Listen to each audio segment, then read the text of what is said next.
SIR আতঙ্কে মৃত্যু হলো শেখ শরীফুল নামে 50 ঊর্ধ্ব এক ব্যক্তির। মালদার মানিকচকের নূরপুর নিচু তিওরপাড়ার এলাকায় শোকের ছায়া। জানা গেছে 2002-এ মৃতের নাম ছিল শরীফুল এবং বর্তমানে তার দুই ছেলের পিতার নাম রয়েছে শেখ শরীফুল। আর এই লজিক্যাল ডিসক্রিপেন্সির জন্যই বিগত 5 দিন আগে দুই ছেলের নামে শুনানির নোটিশ আসে। তারপর থেকেই দুই ছেলের নাম ভোটার তালিকায় বাদ যাওয়ার আশঙ্কায় ভুগছিলেন তিনি। আজ মঙ্গলবার রয়েছে তাদের শুনানির দিন, আর ঠিক তার আগেই এদিন সকালে মৃত্যু হয়েছে শেখ শরীফুলের। আবারও জানাবো যে মানিকচকের নূরপুর নিচু তিওরপাড়ার এলাকায় শোকের ছায়া নেমে এসেছে। ঠিক কি কারণে শেখ শরীফুল নামে 50 ঊর্ধ্ব এক ব্যক্তি তিনি মারা গেছেন। মালদার মানিকচকের নূরপুর নিচু তিওরপাড়ার এলাকার সে বাসিন্দা এবং সে কারণে শোকের ছায়া নেমেছে সেখানে। জানা গেছে 2002-এ এই মৃতের নাম ছিল শরীফুল এবং বর্তমানে তার দুই ছেলের পিতার নাম রয়েছে শেখ শরীফুল।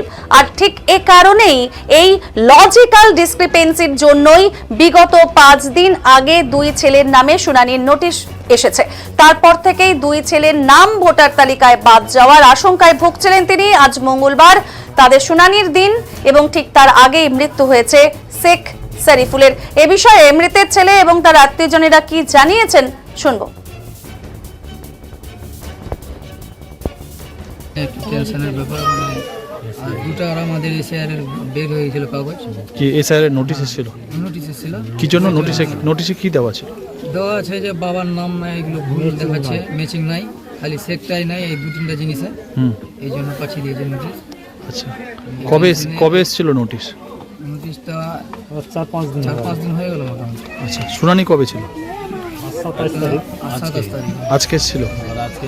আচ্ছা, কিরকম টেনশনে ছিল বাবা? আর রাত্রের সময় মানে কথা বলছিল, ভালোই সবার সঙ্গে বললো।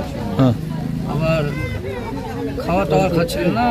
সকালে মানে 2টার সময় মানে বুঝতে পারলাম না কিভাবে ডেট করে ছিল। হ্যাঁ, গ্রামে আমাকে বাঁচাবে কিভাবে, আমাকে পাঠিয়ে দেওয়া হবে বাংলাদেশ, এই জন্য সবাই বলছিল। আচ্ছা, এটার জন্য নামে বাবার নামে খালি শেখটাই ভুল ছিল।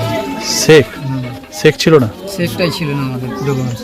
আচ্ছা, তো তোমাদের ডকুমেন্টসে বাবার নামে শেখ ছিল না? শেখ ছিল না তোমার আধার কার্ডে, আর ওই ভোটার ছবিতে বাবারও নাই, আর বাকি এইগুলো কার্ডে আছে। কি নাম ছিল ওখানে দেওয়া? বাবার নামে এগুলোতে শেখ শরীফুল আছে, আর ওটাতে শুধু শরীফুল আছে। কোনটাতে? ভোটার ছবিতে।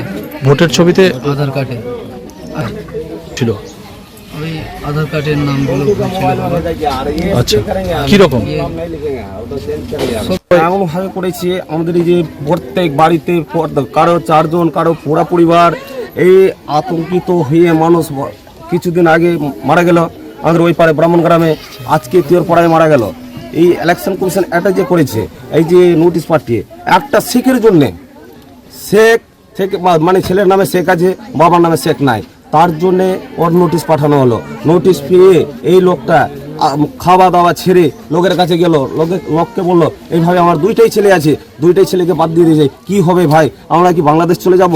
আমরা তাও আমার কাছে এসেছিলো, আমি বুঝেছি দেখো বাংলাদেশ যেতে হবে না, তাও কিন্তু না বুঝার কারণে সেই আজকেই হিয়ারিং 27 তারিখ উনি মারা গেলেন। আজকে আমাদের অনেক দুঃখের বিষয়, জানলেন কি বলবো, দাদাই হলো সম্পর্কে লোকটা,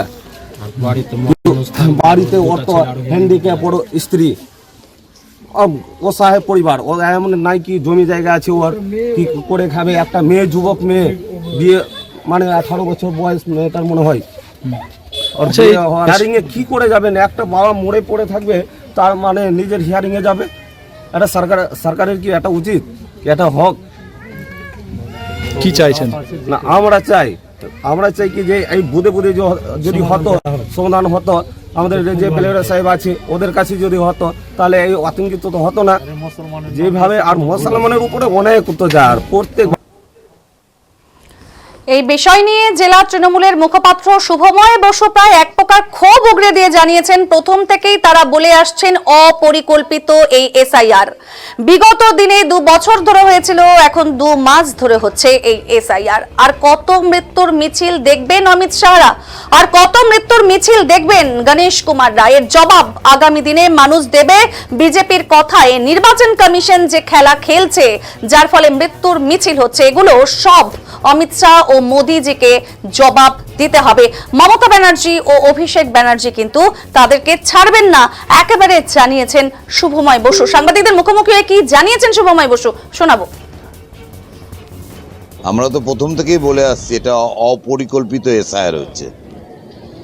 বিগত দিনে 2 বছর ধরে হয়েছিল, আর এখন 2 মাস ধরে করতে। দেখুন, আর কত মৃত্যুর মিছিল দেখবেন অমিত শাহরা, আর কত মৃত্যুর মিছিল দেখবেন গণেশ কুমাররা। মানুষকে আতঙ্কে তো এর মধ্যে 136 ক্রস করিয়ে দিলেন পশ্চিমবাংলার মানুষকে। এর বিরুদ্ধে কেন আমরা কোর্টে যেতে পারবো না, এফআইআর করতে পারবো না? কি গণতান্ত্রিক দেশে বিচিত্র ব্যবস্থা! এর জবাব কিন্তু আগামী দিনে পাবে। নির্বাচন কমিশনের মোড়কে বিজেপি যে খেলাগুলো খেলছেন এবং যাতে মানুষের মৃত্যুর মিছিল হচ্ছে, অমিত শাহকে জবাব দিতে হবে, মোদিজিকেও জবাব দিতে হবে, গণেশ কুমারকেও জবাব দিতে হবে। তৃণমূল কংগ্রেস, মমতা ব্যানার্জি, অভিষেক বন্দ্যোপাধ্যায় ছাড়বেন না, তাদের পশ্চিমবাংলাবাসী ছাড়বেন না। পাশাপাশি জেলা বিজেপির মুখপাত্র অম্লান ভাদুরী জানিয়েছেন, একটি নিখুঁত নির্বাচনী তালিকার তৈরির দায়িত্ব যেমন নির্বাচন কমিশনের, তেমনি সাধারণ মানুষেরও। এসব ক্ষেত্রে নামের বানান ভুল দেখা যাচ্ছে, পুরোটা রাজ্য সরকারের জন্যই হয়েছে। এই রাজ্য সরকারের কাছে ডাটা এন্ট্রি অপারেটর চেয়েছিল, তা কিন্তু এই সরকার দেয়নি। সেক্ষেত্রে ভুলভাল নাম উঠছে, যার ফলে নাম মিলছেও না। একজন মারা গেছে, তা খুবই দুঃখজনক। তৃণমূল যেটা প্রচার করছে এসআইআর এর আতঙ্কে মারা গেছে, এটা বিশ্বাসযোগ্য নয়, জানিয়েছেন বিজেপি নেতা অম্লান ভাদুরী। একটি নিখুঁত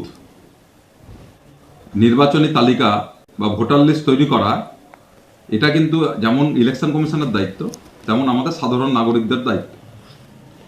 এইসব ক্ষেত্রে অনেক জায়গায় লজিক্যাল ডিসক্রিপেন্সি দেখা যাচ্ছে, নামের বানান ভুল, নামের আগে শেখ নেই, কোনো জায়গায় মোহাম্মদ নেই, এইগুলো দেখা যাচ্ছে। এবং এই ভুলগুলো সম্পূর্ণটাই রাজ্য সরকারের জন্য হয়েছে, কারণ election commission data entry operator প্রায় 1000-এর উপর চেয়েছিল।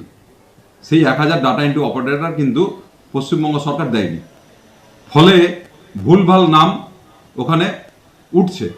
উঠার ফলে কি হচ্ছে, মিলছে না, তার ফলে এই ঘটনাগুলো ঘটছে। আর একজন মারা গেছে, এটা খুব দুঃখজনক, কিন্তু তার ছেলের নাম ভোটার লিস্টে উঠছে না বলে কেউ একজন মারা গেছে, এইটা বিশ্বাসযোগ্য নয়। তিনি অসুস্থ থাকতে পারেন, টেনশন হতে পারে, কিন্তু এই কারণে মারা গেছে যেটা তৃণমূল প্রচার করছে, সেটা কোনো মতে বিশ্বাসযোগ্য নয়।